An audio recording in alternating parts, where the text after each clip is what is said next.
Hey, I'm Justin Sinceri. I am a therapist, a coach, and the creator of the polyvagal trauma relief system. Welcome to Stuck Not Broken, where I teach you how to live with more calm, confidence, and connection without psychobabble or woo-woo. I am super busy with trying to get the final details of my first book all done and wrapped up and ready to publish. I'm doing everything on my own except the cover. I finally buckled and am hiring someone for the cover. It's been a long process. It's a book, so obviously, right? It's actually 3 books. The first one is nearly done. The other 2 are pretty much done, but I just got to package them up also. But I'm just doing the first one. So I don't have a full brand new episode for you, and I'm not going to be able to continue the shutdown experiences survey results quite yet. But what I did was I dug into my archives from previous open Q&As that I do with my Stuck Not Collective community. And I found this clip about self-regulation. It's about how we have to self-regulate as mammals and also challenging our capacity to self-regulate, challenging our capacity to stay anchored in our safety state. So if that's something you're interested in, this is the episode for you. And you'll also get a little behind the scenes look at my open Q&As and get a feel for what these kind of feel like. Hope you enjoy this episode. I'll get back to the shutdown experiences survey as soon as I possibly can and get book 1 of Stuck Not Broken out as soon as I possibly can. I'm like this close. It's this close. Anyhow, enjoy. Oh, you're going to hear us talk about a couple of courses, and I just use the abbreviation BSA and UDS. BSA stands for Building Safety Anchors. It's the second phase, or it's the second course basically. UDS stands for Unstucking Defensive States, which is the third course. So after building safety anchors comes UDS. After you build the strength of your safety state, then I teach you how to feel your inner stuck defensive state. Okay, now enjoy. Oh, and by the way, this is also not therapy, nor should it replace therapy. Okay, now enjoy. Bye. As humans, we have a little more agency in terms of we can do conscious work to get to a safe and social state. We can. Our bodies are compelled to self-regulate. And I think our brain kind of gets in the way, our thoughts get in the way in a sense. So do our behavioral adaptations, so do our cognitive adaptations. But the natural inclination is to self-regulate. We must do so. But then trauma gets in the way, right? Mm-hmm. Mm-hmm. So yeah, it's to me, it's to unlock that natural self-regulation capacity and compulsion. I think about it as aligning our thoughts with our body. And so I think that's why mindfulness can help so much, is because it quiets the thoughts down enough to be able to be in tune with what's happening bottom up. And so now you're connecting your cognitions with your experience, your felt experience. And if the cognitions aren't getting in the way anymore, or the behavioral adaptations, then self-regulation naturally unfolds after that, and you're more of a witness to it than a director of it. But it does seem like quieting the cognitions or aligning them with what's happening bottom up seems to fulfill the body's, or help step closer to the natural self-regulation. I call it compulsion, like we have to in order to survive, and at least optimally, I guess. So trust it. Yeah. I wrote and recorded a guided practice for UDS, and I published that today. Actually, this morning I put it out. Don't do it unless don't do it until you're there, okay? Because it builds on so do all the UDS stuff, make sure you're anchored in safety, and then you can do the guided practice. I don't recommend anyone do that today or anything. But the way I ended it was can we feel our defensive state and our safety state, and can we pendulate? That's really the practice, was to be able to pendulate from safety to defense and back, but also to mindfully experience and to build the felt sense of what's happening inside. But it ends with, there might be an impulse that arises from your mindful experiencing. And if you feel that impulse, really it's like, let it happen. You might see that these two the defensive state and the safety state, start to interact. They might start to, there may be a shift that happens. And if there is, you just sit back and trust and watch, and you allow it to unfold, and you allow an impulse to emerge, and then act on it. But yeah, trust is a big part of that. And that's why it's so important that the safety state is developed enough to be able to handle that and know, oh, like, I'm watching my self-regulation unfold. I'm just an observer who's experiencing it, but I just need to step back as much as I can consciously and allow this process to happen, and be a mindful observer of my body's natural self-regulation process. I think the first time I did that, I noticed, fear came up. That's what it was. I was doing the meditation, self-regulation, or mindful felt sense kind of stuff, and fear came up in me. And if I wasn't able to tolerate the fear, the immobilization, flight, fight, if I wasn't able to tolerate that, I easily would have just opened my eyes and walked away and never come back to it, right?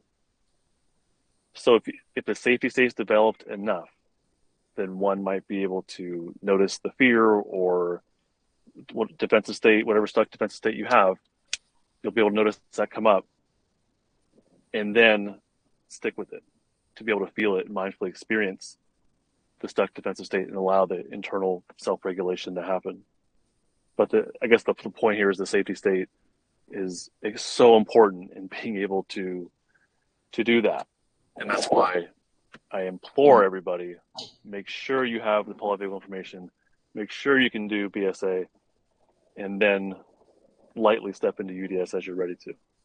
Yeah, a lot of it's trusting and witnessing. Yeah. And respecting. Absolutely. Mm-hmm. But all of these are ventral vagal safety states things. All of these come after the safety state's developed enough, and then we can be like, oh, now I'm a witnesser. I have trust. I have curiosity. And if you have those things, then it might be time to start delving into the defensive state. If you have those things and can maintain them, then that's a clue that maybe you're ready for something more. I think there can be a utility to work on your safety state and then kind of like test out, where am I at? Am I able to feel some of my defensive stuff and maintain it, and maybe have like an exit, maybe have a plan of action of how I'm going to touch into it and then like go and do something that's more anchoring. But I think there could be a use for someone to anchor in safety, practice, and then be like, where am I at when it comes to this numbness? What does that feel like? And then kind of touch upon it lightly, and then, and then come back to safety, just to kind of start feeling it out. You know what I mean? Instead of going all the way into it, just kind of be, if you have the safety state ability, not you, just in general but it could be helpful. And I do this in therapy where we work on safety and then just touch upon defense lightly and see what the capacity to self-regulate is. And just, it's sort of like maybe a self-assessment, or just checking in with with one's distress tolerance. I don't think there's anything wrong with that. Maybe I should actually build that into. I might build that into BSA. I like that idea. Yeah, because wouldn't it be strengthening the vagal brake? Exactly. Mm-hmm. It as long as you're doing it with curiosity, and then regrounding in safety. Mm-hmm. If you're touching upon it and then you get spiraled into actual dysregulation, that would not be building. That would be potentially re-traumatizing, depending on how intense it is and whatnot, I guess. But yeah, that absolutely could help build the vagal brake or help build distress tolerance. And if BSA is successful, then I would assume one should be able to just lightly touch upon their defensive state with curiosity, without getting spun into dysregulation. And it's also a matter of knowing when to take a pause. Yeah. Like I know I tend to push through things, and in this work, it's not. I need to learn how not to push through, because can be re-traumatizing. It can be dysregulating for me. And then it takes me a couple of days to recover from that. And as far as the safety part is concerned, for me, it's about I feeling safe enough. Like I can get into it feeling safe enough. And then when it's starting to push back, that's kind of how it senses for me, is that when it's starting to push back, it's time to stop.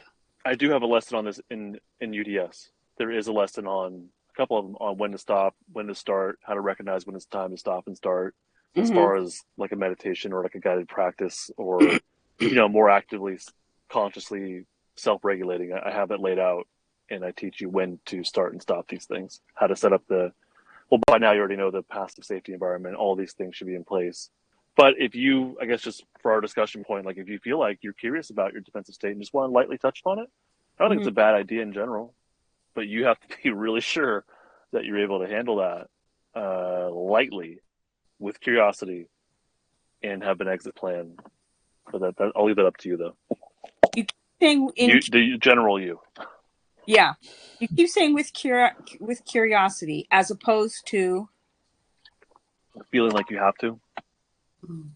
It could be opposed to a lot of things. It might be like, well, this other member in the group is making more advancement than me. I should be doing the same thing, and that would be more of a pressure, like I have to, or a competitive kind of thing, versus like I just want to know what the heck I feel like, and I just want to know.